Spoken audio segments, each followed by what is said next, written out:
If you're a rock fan and you're in the Burra region, you have to come here.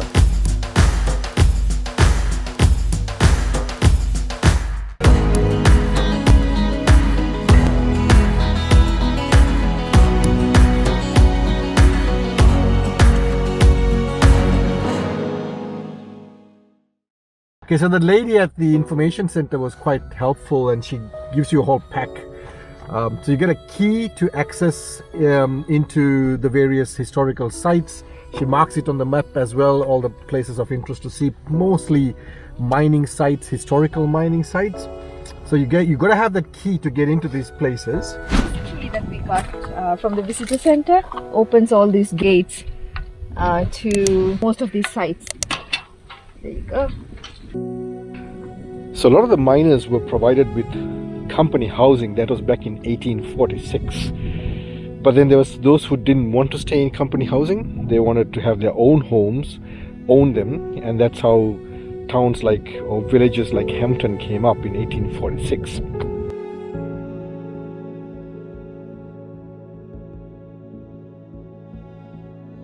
Hampton village is a very rare example of an abandoned 19th century township whose ruins and layouts are still clearly visible. Soon after copper was discovered at Burra, the town of Kooringa was laid out by the South Australian Mining Association in 1846. However, many miners wanted to live in their own houses, not those owned by the company. In 1857, Hampton was subdivided by Thomas William Powell and the postmaster at Kooringa and named after Edward Hampton.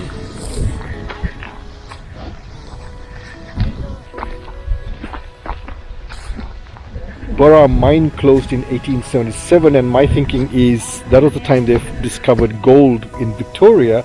So obviously more money in gold and everybody rushed over that side, so the mine closed, and that retrenched 300 miners.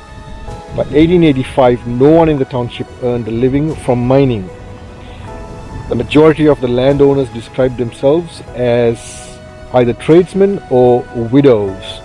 The last occupants left Hampton in the early 1960s, and it has remained deserted to this date.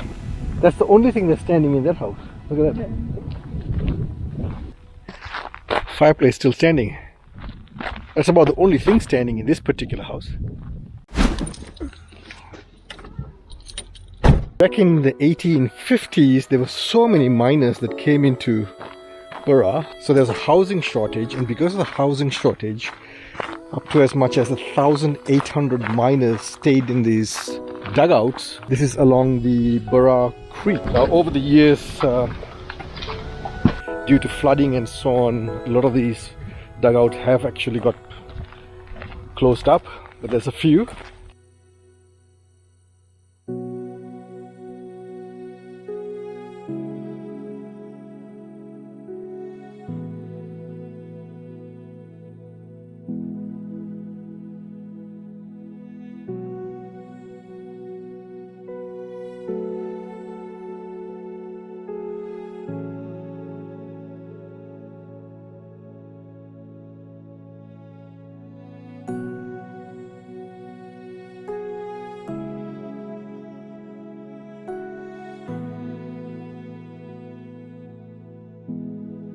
Now this is what intrigues me.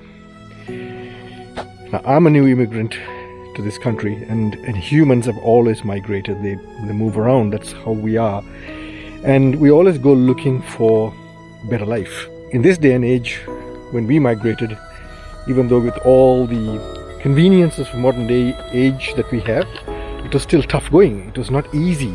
And then to move to a brand new country and then set up and establish yourself and then try and make something out of it, it's not easy. These miners, they came all the way from Europe, the UK, and then they went through this kind of hardships just to make a better life for themselves and their children. And that shows on one hand how the human being is, and it doesn't matter what race, culture, whatever you want to call it is, we always want something better for ourselves and for our future generations. And that's, when I look back at this, and when I look at how difficult their lives must have been just to get that little bit better in their lives, We really got nothing to complain about today, do we?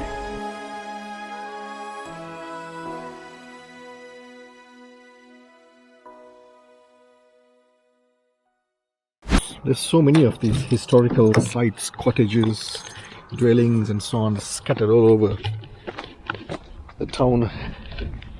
It's worthwhile looking at them. It's some history, if you like that sort of thing. People from Melbourne and Sydney come to Adelaide and then they complain that there's absolutely no one on the streets. What's going on? Well, they should come here. Take a look around. I'm smack in the middle of the street and there's not a soul in sight. I'm smack in the middle of the street right now. These are cottages that were built back in the 1840s for the mining director. Today it's turned into accommodation. So the one I'm about to go into was built for the mining captain, and everything is kept as it was back then. These are original artifacts from 1860. It must have been his bedroom.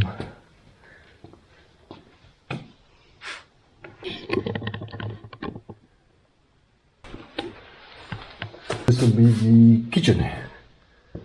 So it's basically 3 rooms. And there's the dunny over there on the left. If you're the history buff, there's lots of little places like this for you to go take a look.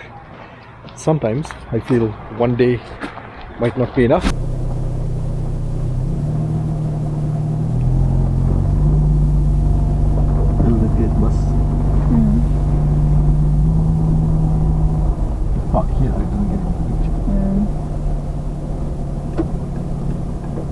Things you must do when you come to the Burra is come to the actual mine site where the mining took place back in the 1800s. It's a bit of a walk. It shows how fit I am, but it's well worth it. And I would say ideally give yourself at least 2 to 3 hours to really explore what's in this area.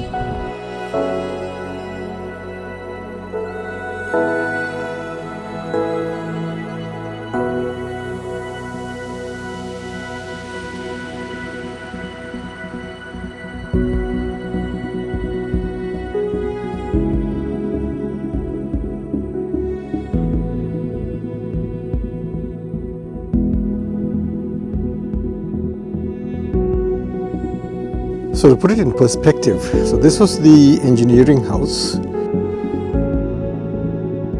And over in the distance over there was the actual open pit mine where the mining actually happened.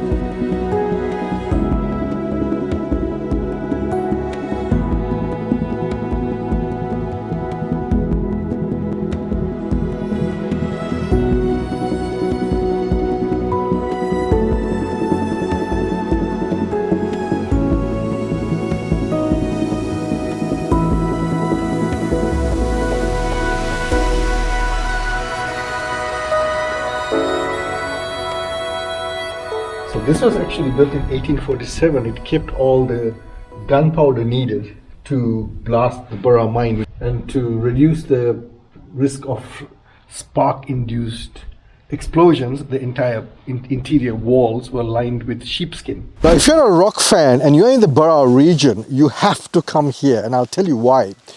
See that ruin back behind me, that farmhouse? Well, that was photographed by Australian landscape photographer Ken Duncan, and that picture made it to the cover of Australian rock group Midnight Oil's album Diesel and Dust.